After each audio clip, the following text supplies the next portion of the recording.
sa len opierateľstvo, ospravedlňujem sa len. Je to živá diskusia. Nie, je tu živá diskusia, to znamená, keď sa ľudia pýtajú, potrebujeme odpovede. Jak sa dostalo von? Za A. Znížilo korupciu na 1%. Ušetrené peniaze vrhlo na investovanie do ľudí. Zvýšilo vzdelanie ľudí, prinieslo nové technológie, zvýšilo produktivitu práce a vysokú pridanú hodnotu. Otázka u nás. Prečo dávame zdanenie dohôd? Potrebujeme príjmy do rozpočtu. Keby sme nemali korupciu, nepotrebujete zdanenie dohôd. Ak nemusíte zdaniť dohody, peniaze ušetríte, dáte na vzdelávanie. Ale to není to vzdelávanie, ktoré robia tí učitelia, ktorí štrajkujú. Lebo je to profesné a celoživotné vzdelávanie o niečom úplne inom. A keď to rozbehnete, potom zostáva posledná otázka. Máme pracovné miesta pre tých ľudí, ktorých máme tu? A odpoveď je bohužiaľ trošku zložitejšia. Tie miesta nemáme, pretože toľko ľudí nepotrebujeme. To je presne to isté, čo je v celej Európskej únii. Je to recesia, ale tá recesia súvisí s celkovým znižovaním spotreby práce. A tam už vôbec nehrajú úlohu dohody. A keď sa pýtate na podnikateľské prostredie, tak iste poznáte, pán Kaník, prieskum, ktorý hovorí o tomto poradí. Vymožiteľnosť práva, odhadnuteľnosť prostredia, právne súdy, korektnosť v medzipodnikateľských dohodách. A dane sú na 6. až 7. mieste. Aj u tých veľkých, aj u tých malých. A robila vám to aj Ruska, ktorá má svoje zafarbenie. Robili to aj iné prieskumy, robili to aj iné organizácie. A keď už mám slovo. Problém je totiž v tom, že naozaj plitváme v tejto spoločnosti. Tvrdíme, že nemáme peniaze. Nemáme peniaze v rozpočte, takže máme dane, máme miestne dane, máme také dane, onaké dane. Kde plitváme konkrétne? Povedal som vám, 4 miliardy je korupcia. Koľko nás stojí? Hovoríme o tej korupcii. Ale hovoríme o verejnom obstarávaní. Nechajte ma dohovoriť. 3 miliardy máte verejné obstarávanie. Miliarda je z toho korupcia. Je to navýšenie nákladov. Pochopte, korupcia je problém v tom, že navýši náklady sociálneho štátu. Riešenie je veľmi jednoduché. Osobná zodpovednosť každého politika za rozhodnutia, ktoré učinil.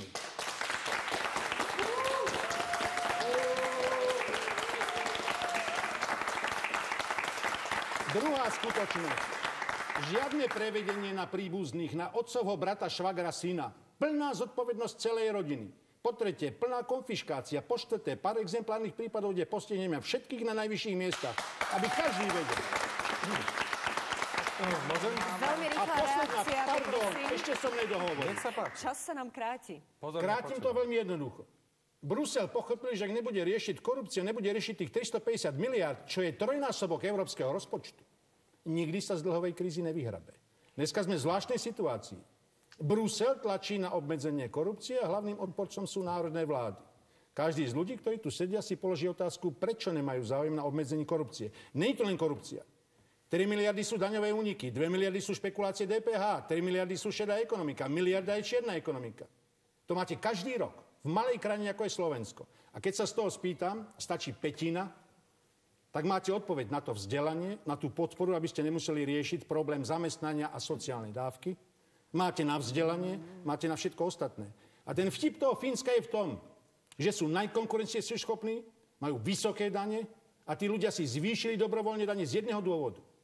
Vedia, že sa tie dane nerozkradnú a že dostanú plné služby sociálneho štátu. A to je ten posledný fór, ktorý na tom je. A pozrite si rebríček konkurencieschopnosti, ktoré krajiny sú na čele, či s vysokými alebo nízkymi daňami. A pozrite si pozletnú vec.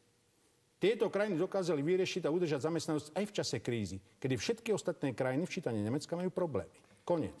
Výborne.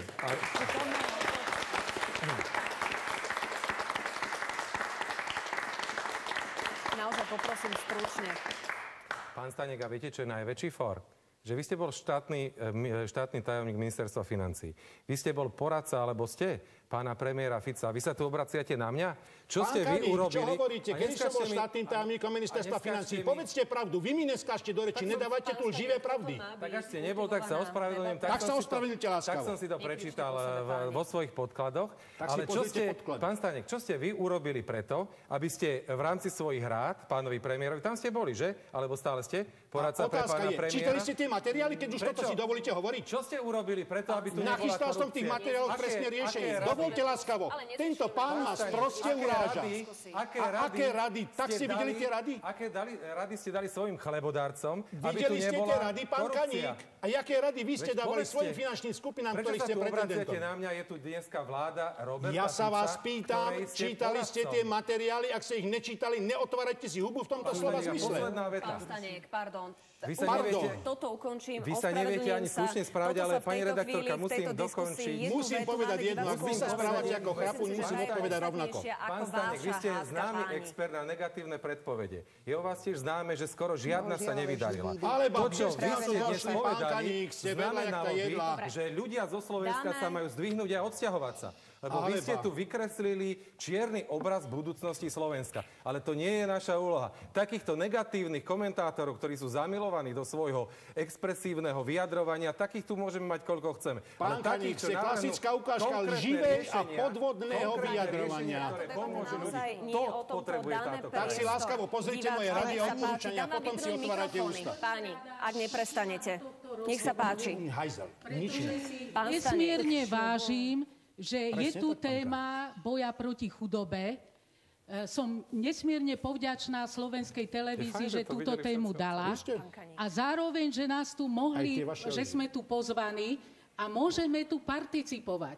Pretože rada by som spomenula, že podľa Európskej sieti proti chudobe, ktorej slovenská sieť proti chudobe je súčasťou, tak definícia, prečo tu máme chudobu z roku 2012, jej predsedom Fintánom Farelom je, že sa v tejto situácii neuplatnila alebo nefunguje reprezentatívna alebo zastupiteľská demokracia a preto treba doplniť a rozvinúť participujúcu demokraciu. Ak máte otázku, keď nie názor, o minútu musíme končiť. Už bude otázka taká, že nefunguje, pretože už nie je demokracia, je tu nerovnováha, je tu nerovnosť, to znamená 1% bohatých a narastá chudoba.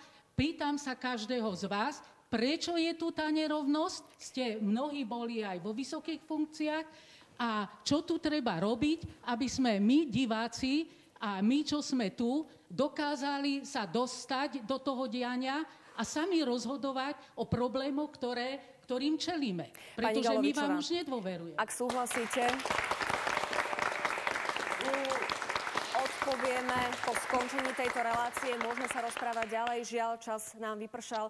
O týždeň tu relácia doslova nebude. O 2 týždne sa uvidíme opäť. Dovtedy dovidenia. Ďakujem vám za pozornosť. Vám samozrejme ďakujem za diskusiu. My v nej budeme, predpokladám, ešte chvíľu pokračovať. Ďakujem ešte raz.